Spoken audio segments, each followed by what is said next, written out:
छिड़े जदन में जिक्र भिरावां दा यूसुफ दे वीर पुणींदन भाईवाल मुनाफिक होवन जे मुड़ साईं ते सीर पुणींदन। छिड़े जदन में जिक्र भिरावां दा यूसुफ दे वीर पुणींदन भाईवाल मुनाफिक होवन जे मुड़ साईं ते सीर पुणींदन। और जिन्ना लूट तो अजमल भन छोड़े सने जामना तीर पुणींदन लख लाविए मक्खन खुशामत दे कम जर्फ आखिर पुणींदन। बहुत शुक्रिया अब उवे पारा देन दिन कीतियां ते जेड़े नस्ली ते लजपाल होंदन हर भीड़ दे विच हर सौड़ दे विच हमदर्द दे लोग कमाल होंदन। और सजना दी वास्ते मेहर दी छत दुश्मन दे कान जवाल होंदे बंदे अजमल चंगिया नस्लां दे बस अपनी आप मिसाल हो। बहुत शुक्रिया जी। और भुखे रजन तब पिछलियां तंगियां दे लम्हात विसार छुड़ेंदन निब्बे दौर दियां इमदादां ते खिदमात विसार छुड़ेंदन।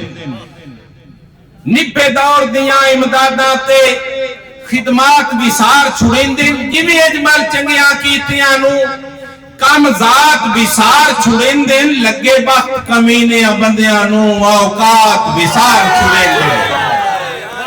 बहुत शुक्रिया जी। और मैं चढ़ देंदे दा जो बन हां मैं बख्त दी ढलदी शाम ता नहीं मैं तू कोरहा वेख ता सही मैं बेसिदकी दा जाम ता नहीं। और गिले क्यों करदा है गल्ला मुंह ते कर एडा लापरवाह मैं हाम ता नहीं तैनू छोड़ के मैं क्यों घर पुनाई मैं अजमल हां कोई आम ता नहीं।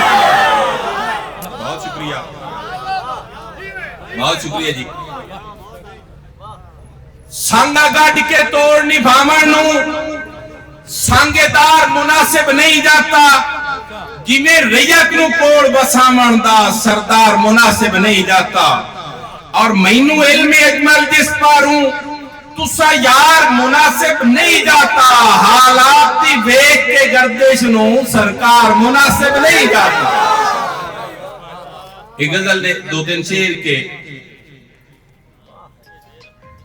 डॉक्टर जुल्फकार हाशमी साहब अखा में अथरू वांदे कदी वेखे नहीं और तारे जिवें त्रोट के ते ढांदे कदी वेखे नहीं चढ़े ते चढ़े और हर कोई वेद आए दे भला वक्तां दे लांदे कदी वेखे नहीं। और किसे दी उड़ीक च डब जम जांदी आ किसे दी उड़ीक। बहुत शुक्रिया रह साहब दी दा साडे वास्ते बहुत बड़ा सरप्राइज है। और किसे दी उड़ीक डब जम जांदी आ राह ते दीवाने और बांदे कदी वेखे नहीं। और चिट्टू फरे होए भी कान पिछू भिड़दे थकी होए रात भी छांदे कदी वेखे नहीं। और तंदां दी बड़का वंगारियां दी ललकार गा उन पणिया दे गांदे कदी वेखे नहीं।